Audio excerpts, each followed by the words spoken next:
ordered all new racking system for my 75 gallons. The wood ones, I thought they were ugly. I built. I didn't do it very good. I'm not by any means handy. So these shelves were on clearance through Home Depot. And so I ordered enough to do 2, 4, and a 6. I've got another 75 gallon I just picked up to go on top of here. So I had to move the fish, and the bronze orandas I got, the bronze oranda pair I got, I had treated them with a month of Prazi, potassium peroxide. You know, my scope was down, so I couldn't scrape them, but they seemed fine. Racks came in, I had to move them, and I put them in the 300 gallon. And they were in. Then I moved, we're going to do a little spinning here. I moved all of the babies into the 300 as well, in my upper level part here that's kind of connected together in the filtration. So all of the babies went in the upper level here. All of the goldfish went in here. I'm like, oh, I'll peroxide them, make sure everybody's still clear again since my scope is down. And I noticed after about 2 weeks that the bronze oranda was swimming at the top a lot. So I grabbed her out and realized she had septicemia. So I moved her into a tank and started treating her with Sulfaplex because Canaplex was out, which was scary enough because I'm actually anaphylactic allergic to sulfa.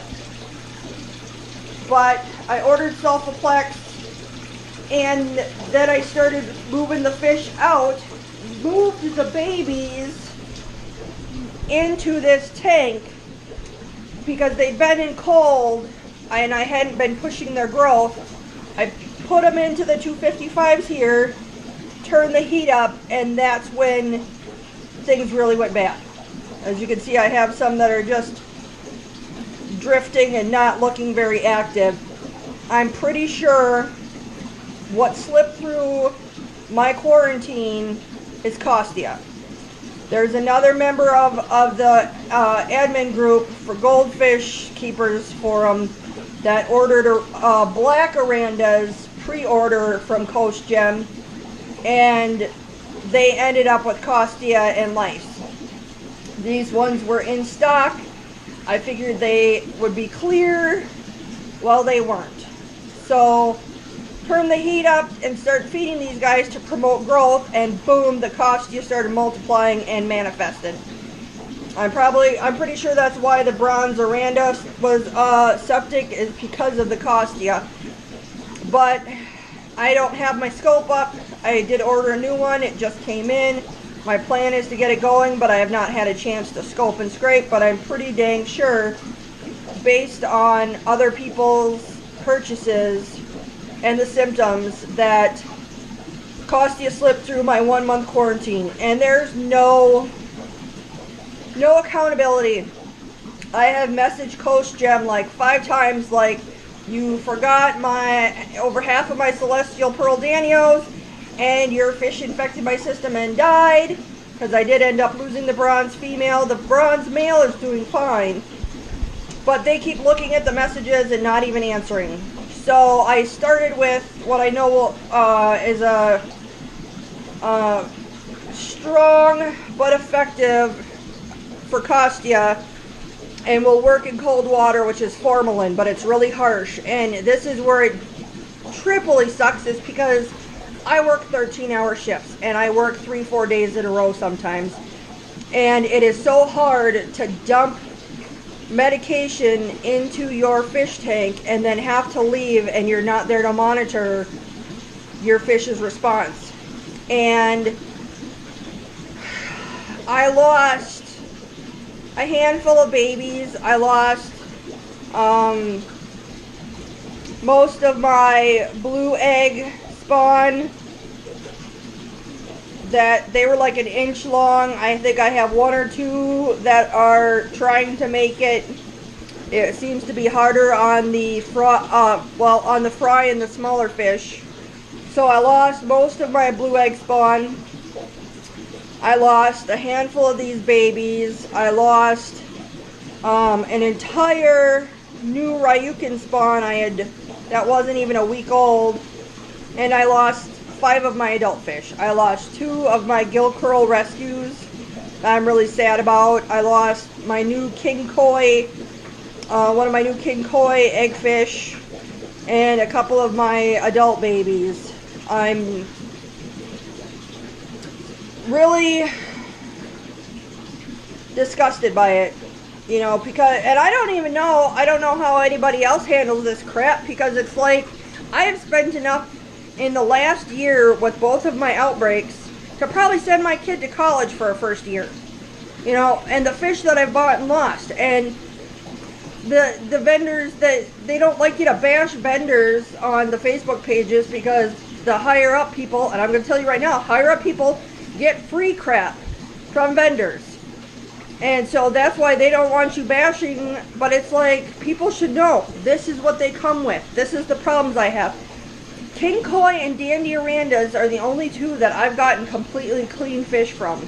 I've had issues, and I even asked Guppy Trade, what's your quarantine? They're like, oh, we keep them for 7 days to see if they get anything.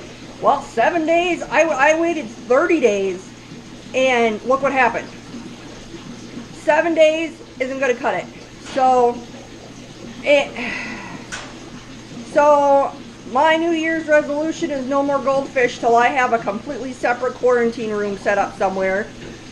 And tropical fish, I don't know if anybody has any recommendations of where to get good tropical fish online ordering, that they have a good quarantine process. Like I said, king koi and dandy aranda is the only vendors that I have scraped that have been clean. So I'm back on lockdown. I lost some more fish. You know, I was looking forward to having my tanks back up and running, and was going to start doing plants in all of my goldfish tanks, and I'm back to lockdown, quarantine, everybody in the same tub. So, and some of my biggies just don't look very good.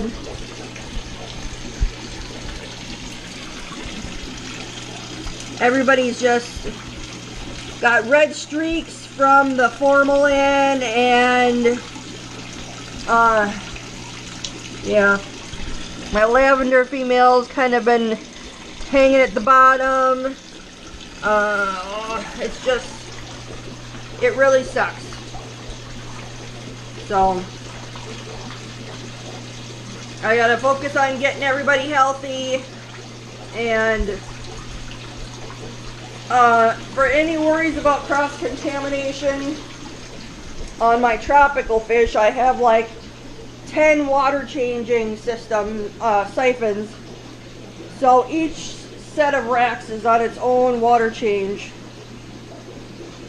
So I'm not worried about cross-contamination there.